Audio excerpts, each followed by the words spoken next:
Hello, philosophers. Do you guys know James Randi? Or the amazing Randy? He was a magician, and he was famous for his $1 million paranormal challenge, in which he offered to pay $1 million to anyone who could demonstrate supernatural ability in a mutually agreed upon setting.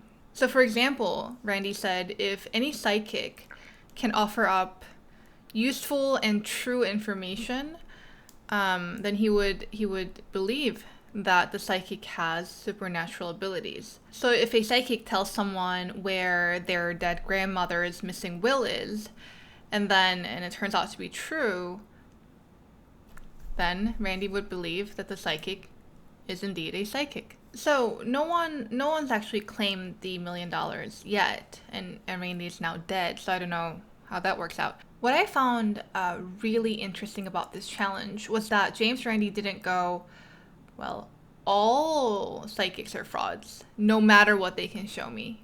He had a very distinct idea of what it would take to change his current belief. He had very specific criteria, like a psychic should be able to do this under this condition. People who claim to have magnetic bodies should be able to do this, and then that, to him, would be conditions to change his current belief. That's interesting. So today, I want to invite you guys to examine your own beliefs and how it is supported in your minds. It usually doesn't have to be religious, obviously, but for the sake of today's exercise, pick a religious/spiritual belief that you may have, and that obviously includes atheism or agnosticism, because those are, I believe God does not exist. I believe one cannot know whether God exists or not. Now then, the question to ask is, what is the minimum necessary condition for you to change that belief? Note that this is not the same as what would it take for you to convert. Maybe you'll convert if your spouse tells you to. Maybe you'll convert for money, but that doesn't necessarily entail you changing your belief. So this is about belief, not what you're willing to do. So let's look at some examples. Okay, starting with atheists, pick a particular major religion, say Christianity.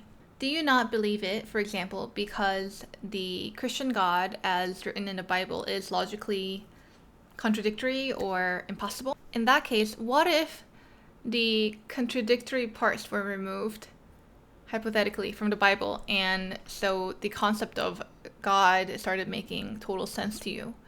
Would that change your belief? Or can you think of an event and a time period during which you consistently experience it that would actually lead you to believe, wow, Jesus Christ actually exists? I mean, maybe you think no experience could ever change your belief. You would all consider them delusions. But I mean, it's worth thinking about. Or maybe there could be scientific or historical discoveries. What if all the intellectuals and scientists that you admire change their stance on Christianity based on these discoveries? Same on the flip side.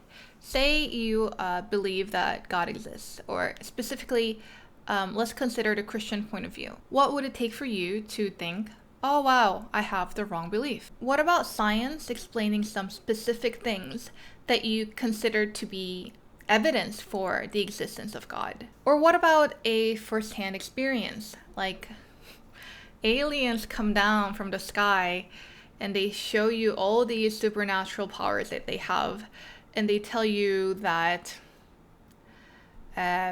they actually concocted this religion for their experiment. I mean, I'm not asking specifically about this example or this scenario. I'm saying, is there a scenario such as this that could change your belief? What if everyone that you know that are currently Christian abandon their faith? Or you not having any spiritual experience for X number of years? If the answer to my question is nothing could ever change my current belief, check to see if it comes from a sense of ought. Like the sense that you don't want to let anyone down, or that you want to keep a kind of lifestyle or community that are maybe dependent partially on your beliefs. Because I don't want this exercise to be about what you want to believe or what you think you should believe. It's about the belief that you have right now and what could possibly change it, regardless of the consequences or anything like that. If your answer is still nothing, maybe it really is unconditional. But there was a reason that you formed that belief in the first place, right? So could really nothing hypothetical nullify that experience? I personally can't imagine nothing being the answer to any one of my beliefs. So please comment and let me know what your thought process was, because I'm genuinely super curious. If your answer is not nothing, but on the other extreme, really big things happening and you have a lot of conditions, just check to see if that indeed is the minimum condition. All right, I hope that the answer that you came to and the process leading up to it gave you a lot of new insights about your current belief and why you hold it. I really like this exercise because it often reveals the true nature of my belief. Like, I would think that I hold a certain belief because of reasons X, Y, and Z. But after this exercise, after thinking about what it would take to change it, I would realize that it's actually reasons A and B. That the essential components are different from what I had thought. So I would love to hear what you guys thought about this exercise and what your own answers were, what your process was like. So as long as you're being respectful to other kinds of beliefs, please leave a comment and interact with me. Yay! Hope you're staying healthy and have a philosophical week. Bye!